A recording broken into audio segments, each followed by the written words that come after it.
দুনিয়াতে প্রত্যেকটা বাবাই আল্লাহর রহমতে খুব ভালোভাবে বেঁচে থাকুক। সেটা আমার সন্তানের বাবাই হোক না কেন বা আমার বাবা হোক বা সবার বাবাই হোক না কেন। বাবা এমন একটা জিনিস যে সেটা বলে বোঝানোর মতো কারো কাছেই কোনো সঠিক ব্যাখ্যা বা বিশ্লেষণ নেই। ভিডিওটি কালকে বিকাল বেলার। যেহেতু কালকে বিকাল বেলাতে খুবই বৃষ্টি ছিল। এত পরিমাণ বৃষ্টি ছিল যে বাবা বাহিরে যাওয়ার জন্য অস্থির হয়ে যাচ্ছিল। কিন্তু ওর বাবা ওকে বলেছিল যে, "এখন বৃষ্টি হচ্ছে, বাহিরে নিয়ে যেতে পারবো না।" কিন্তু আমার মেয়ে সে তো বাহিরে যাওয়ার জন্য বায়না করে বসে আছে।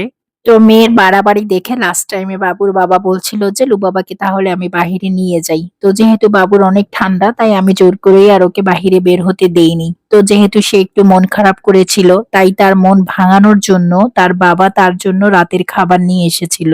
এইজন্যই বলছিলাম যে বাবা না থাকলে যে কি হতো, মেয়েদের এই রাগগুলো কে ভাঙাতো? বাবা না থাকলে আসলে মেয়েদের ভালো লাগা মন্দ লাগার খেয়াল নেয় তো সবাই, কিন্তু বাবার মতো করে আসলে কেউই নেয় না।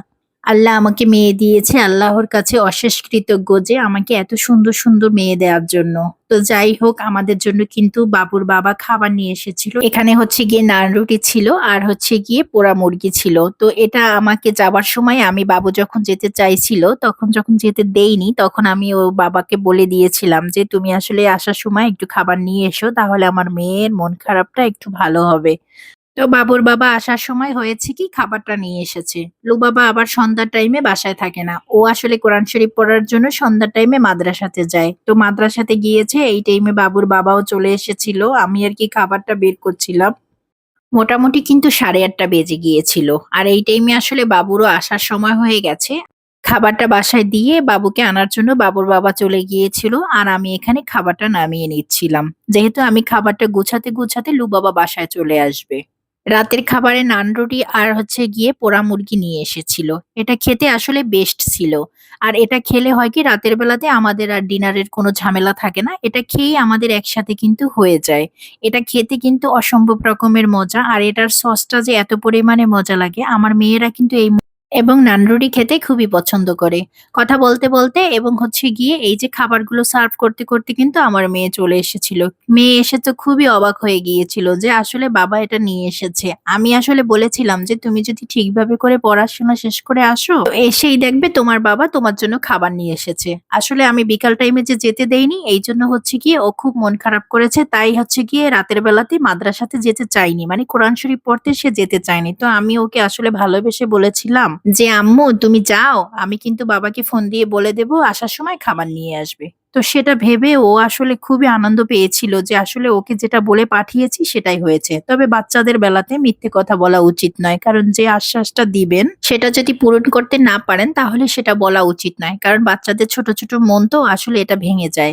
বাচ্চারা কিন্তু বড়জনের ওপর থেকে এই যে বিশ্বাস বা ভরসার যে জায়গাটা সেটা হারিয়ে ফেলে। তাই যেটা দিতে পারবেন না সেটা কিন্তু বলার কোনো দরকার নেই। ছোট হোক, বড় হোক, যেটা বাচ্চাদেরকে বলবেন সেটা করার চেষ্টা করবেন। একদিন না হোক পরের দিন করার হলেও চেষ্টা করবেন।